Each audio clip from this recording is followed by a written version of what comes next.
Hey everyone, Nia Gibson here at the Flow Sports headquarters here in Austin, Texas. I am so happy to be joined here today with Emmanuel Matadi. He goes by Matadi. Thank you so much for joining me today. Thanks for having me. Of course. Let's just get right into it. Yeah, for sure. You hosted the ATX Sprint Classic a few weeks ago, but before we get into that, I want, for those who don't know, who's living under a rock, you're the superstar athlete yourself. You represented Liberia in a few Olympics, few world championships, Liberian national record holder. At what point did you know you wanted to be something special in the sport? I think, like, honestly, coming out of college, I didn't know if I still wanted to compete and run. And it kind of something that just came on me. I to be honest, I tried to leave the sport, initially. Really? Yeah, I played rugby and I even wanted to do like a little thing with the WWE, try to do that.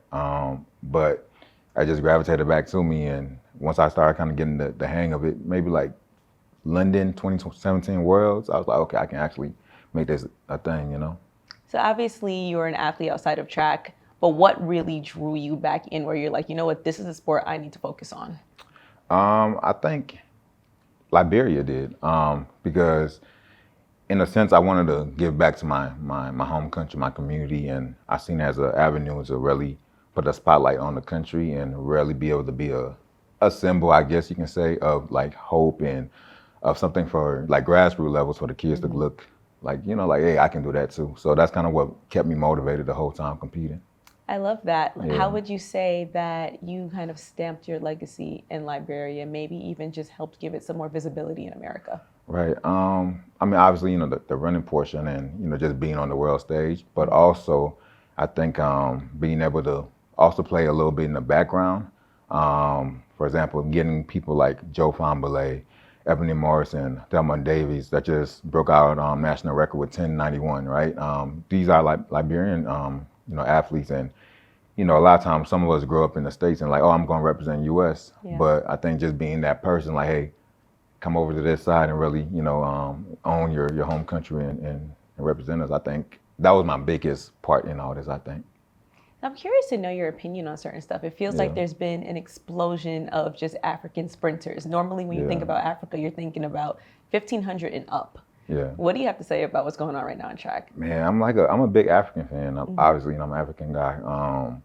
I think it's amazing. I think what's showing now is, a lot of the African athletes are coming to the U.S., getting that NCAA program, and I think it's showing that once resources are applied and given, I mean, the talent is there. It's always been there. I think now it's showing. So hopefully, the federations and Olympic committees and governments back in, Africa kind of sees it and be like, all right, let's really pour some funding to our people at home and really do it at home, and opposed to just always sending, kids over, which is great. You get an education, but, you can do it both ways. So we're seeing how resources and technology obviously benefits African athletes. The proof is in the pudding, the numbers don't lie. 1,000%, yeah. Do you think at some point they will be on the same level playing field in terms of when we talk about sprinting powerhouses with like the USA and the Caribbean? Yeah, I think it's already on the same level as far as like the amount, the quantity, right? But the quality is the same level. For example, Tobago, Olympic champion, right? Akani Zabini, one of the most consistent sprinters for the 100. Talu, like super consistent. So the quality is there, but the quantity is something that I hope will keep growing, like as we're seeing now. And I mean, at that point, we'll probably, I wanted to come to the day where they are in certain conversations. When we're talking about the 100, the 200, the 400, 4x1s, I want it to be like they are in podium conversations, not like just maybe, I think people talk about them as if they're dark horses or maybe like can sneak up on you, but like in legitimate conversations to really compete for a podium spot at the Olympics or World Championships. But let's talk a little bit more about you now. You're retired now. Yeah. What's keeping you connected to track? Obviously, I'm not too far removed, right? So a lot of my friends still run.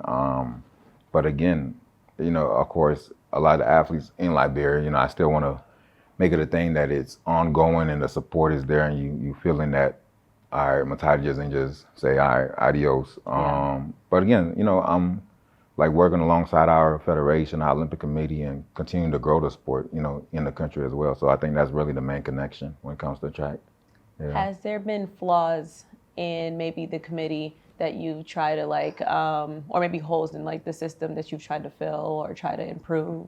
Yeah, I think it just comes from the lack of knowledge of the sport, honestly, because the continent is a soccer continent, right? So a lot of times just lack of knowledge. So no fault to their own. So for me, what I'm coming in and doing is, hey, there's opportunity for kids to go to school here. There's opportunity for people to make a little bit of money here as well. So just making sure it's something that they look at as all the time. So I think that's kind of where I come in at and not downplay what they're doing, but hey, let me assist and make it a real thing here. I want to expand on that a little bit. Do you have like a story of some sort or just an example of, I guess, how you're doing it? Right. I mean, a good example is there's a county meet in Liberia every year, right? And obviously, the soccer is different sports that play, but one of our biggest thing is sending spikes to the kids, on grassroots level and making sure they just have the necessity things to just be able to compete. Even like something simple as like a timing system, right? I know we have one back at home and, they're trying to get it so people understand how to operate it, right? So things like that. That's, examples just off the top of my head. I love that. Yeah. All right. So I know it hasn't even been a full year since you retired. Yeah. How does life look like for you now? Because it's crazy where a lot of people can't say, last year this time I was, preparing for trials, went to the Olympics in August. What does life look like for you right now? Oh man, I think the same hustle I had for the, competing is in my regular life. Nothing really changes opposed to that I'm not practicing, but like the same getting up early, just being motivated to do what I want to do now, which is, like I hosted the meet, which is like I have a couple of different ventures going on. Just the same like adrenaline rush that I had for competing. I was just fortunately enough to be able to put into different avenues and things that I'm doing now. So that's what it looked like. I'm getting up early every day. I'm making calls, hopping on the computer, doing whatever just to make some cool things happen that I've really been passionate about, but really couldn't dive into because, the sport take a lot from you and you are always traveling, training, so yeah. I'm going to dive into that. I'm so glad you brought up the meet. Yeah. I want to talk about that. So why the ATX Sprint Classic and why now? It was perfect timing, honestly. Like, there's always a big gap in competition around this time of the year in the U.S. And then, unfortunately, a lot of meets got canceled, including like a lot of star athletes like Grand Slam and even like the USATF Journey to Gold. I don't know if they still call it that, but so I'm like, there's a huge space here and nobody's doing nothing with it. And everybody just sitting at home and I'm like, why not? Yeah. Nice. And it would seem to be a huge success. You had big names there. You had your Gabby Thomas there. Tyreek Hill was there. Hill, yeah. How did you pull that off? I can't tell my secrets. Ain't everybody know. But honestly, it was just off relationships. Off relationships. I really made a focus when I was competing, and even like I think relationships is everything. That's kind of how you help grow and maneuver as you get out of certain areas of your life. So I pulled a lot of relationships to make it happen. I was hitting people up directly, like, hey, come and compete here. So that's how I pulled it off. Honestly, just asking. Yeah. Okay. It was fairly last minute. I remember I spoke to you at the meet. You were like, we pulled this together in like 30 days. Yeah. What challenges did you guys run into? I think the main thing is, obviously like funding. It wasn't like a huge like meet, but just putting certain like logistically and I had a great team, right? I had Mike Tinsley, which is he's a 400 hurdler. He's a little older now, but Olympic medalist himself. Oh, yeah. Had the coaches at Southwestern, Edward O'Neill, Ebo, they helped me out a lot. So I had a nice team around me. So the real challenge is logistically making sure the meet ran smoothly. That was my biggest thing. I wasn't too worried about getting people there. I was just worried about having something and it wasn't done properly, right? Especially, when you attach your name on something. So yeah, that's my big little worries. It takes a village, and clearly the village came out, showed out, and it was amazing. Yeah, I appreciate that. I learned that Mike Rogers DJs. Yeah, that's my guy. Yeah, that's my guy. We used to train together also. So Mike's my guy, so he looked out for me, Yeah, and it was. I would never think that there was any logistic challenges just being there as part of the media or just being there as a fan. Yeah. It seemed to run really well. Yeah. So I want to set a scene real quick. Let's say it's 2030. Okay. 5 years later, where is the ATX Sprint Classic now? And how has it evolved since the first meet in 2025? Oh, it's crazy. Man, we still have so much like cool things we're gonna do even like next year. But obviously we're at a level of maybe even like a gold meet or something. I mean, maybe even bigger, who knows? But at that level, and we're changing the narrative opposed to just, it's a track meet, everybody come and run, and which is great, but more so of a festival in a sense, right? Of a thing like, you might not be in the track, but you know, like every year, this is just a fun thing to do, right? So that's kind of like the avenue we're heading. So making it really like high on fan engagement, and obviously we still gonna, focus on the athletes, but again, making it a fun thing to do. Something you can take your kids to and enjoy, have different, activations going on around, and I mean, so. I'm going to echo a question that I had earlier about Liberia, maybe just bring it into just track and field in general. Yeah. What holes do you see in track and field, and how can the ATX Sprint Classic and just Emmanuel Matadi fill those holes in? Yeah, that's a great question. I think the couple of holes in track and field is, one, I think we talked about fan engagement, right? Yeah. I think it can be done, in a more creative way. Obviously, everybody talk about pay, but, that's a whole different topic itself. But fan engagement, also like the involvement of the athletes too, because even competing, everybody has ideas of how the meet should be better and how they should be catered to a little better. And not in like a crazy way, but just in of a, hey, you thinking about me type of way. Or I don't know, sometimes I think we're meet promoters, they get the athletes there and then the job is done, right? And they don't really think about how they're experiencing the meet, as well. Yeah. And also they focus on the top athletes a lot, which is great because you need them guys, right? But you can't walk past a guy that, that's still running well, or maybe not, whatever, but they'll walk past a person just to go shake hands with, I don't know, whoever, right? Again, you got to kind of operate differently to make everybody feel like this is their home, because, everybody earned a spot, earned a lane, and all those things. And that just comes from experience, from like being in the sport at a level where I had to gradually get to the point where I'm, top 10 in the world now, and, things like that. So I've seen every level of it, and I've seen how people treat individuals at every level. It goes from nothing to, hey, Matadi, what's up? So I don't know, I think about that. So I want a space for, I want the great guys to come and run, but also a space for the underdogs who might not get into a Diamond League or Gold Meet or whatever, that's still running 10-0s, I don't know, 10-1s, whatever, to have a space to come and compete and do your thing. You're not that far removed from the sport as an athlete. Yeah. So like, I guess just to expand on that, why do you think that is? Like, why do you think there is such a level of neglect for people who maybe falls outside of the top 5 in the world? Because they don't see no value in them. They don't see like revenue, because, at the end of the day, it's a business, but your business model cannot be just get my money from the top and nothing trickles down, right? So I think that's that's the business model when it comes to track and field, I think.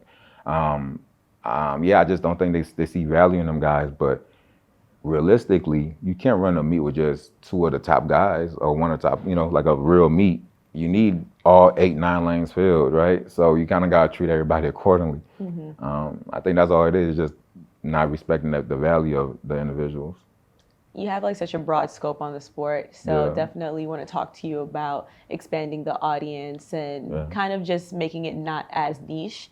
What do you think we need to do? Because I know like there's people who's out here racing. We all see I Show Speed. He's just out here just racing any and everybody, challenging any and everybody. What do you think we need to do to really expand our audience? I mean, I got ideas, and I actually we can talk a little bit off camera about it, but a live like thing I'm working on now that's like touches that for real. But something, for example, like a Tyreek Hill coming to run, right? Yeah. I know.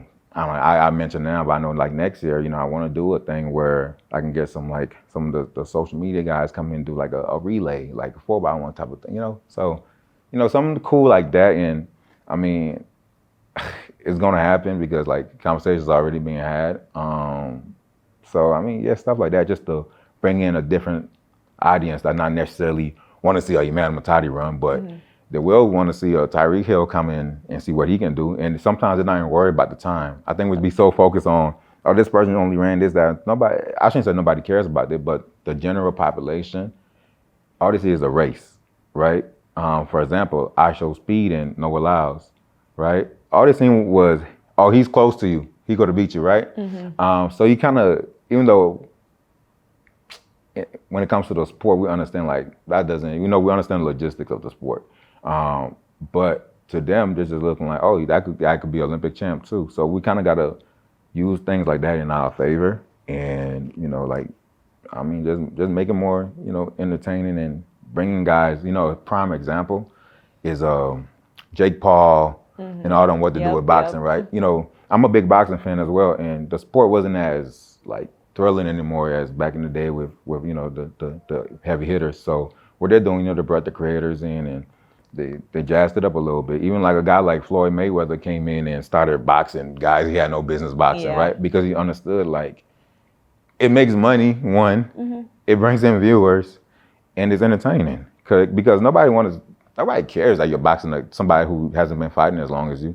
They just want to see how long he can stay in there with you or how badly you beat him up, right? So I think that's like a motto in itself.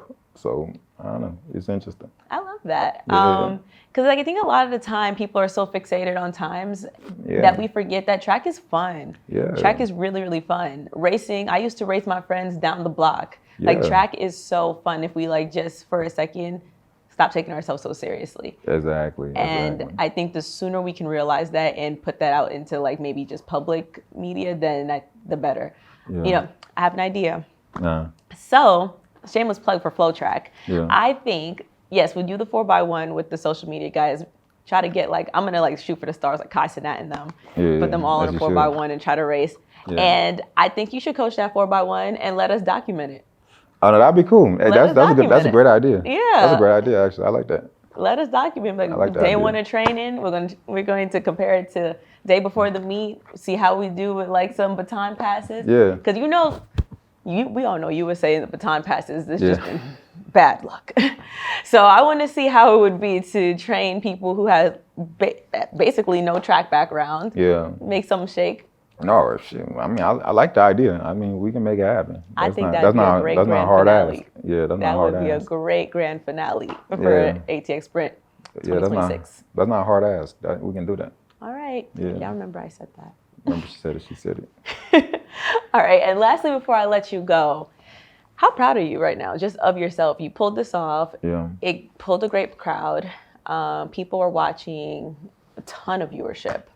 And it's only going to keep growing in the future. I mean, I'm extremely proud. Every time you have an idea and you bring it to life, it's amazing. At the meeting I was looking, I was like, yo, this thing really going on, right? And it makes me more excited because I'm like, yo, this is not even like, this is just ground level of what I was trying to do, right? I don't know. I'm super proud. Like, I'm super excited, and I'm super grateful for everybody that came out, including FloTrack yourselves. I sent the random DM like it's gonna be crazy to come out, but like all right, we'll be there. So I'm super excited and I'm proud of it all. So I mean that's it. You should be. It's fun. You brought out the people. I saw somebody there. It was like almost 100 degrees, and someone was there with a hoodie and a Hill jersey. Really? From when he was in Kansas City, yes. Oh, dang. I didn't even notice. That's crazy. Yeah. People were out there to see like some heavy hitters, but also some of their favorite runners. And that was only the first event. So definitely should be proud. And I appreciate it. Thanks for having us when we went there. And thank you for coming to headquarters to talk to us. I appreciate you having me. It was great. Anytime. Come back again. Thank you so much. And make sure you guys watch. It'll be live on YouTube. All right. Thank you.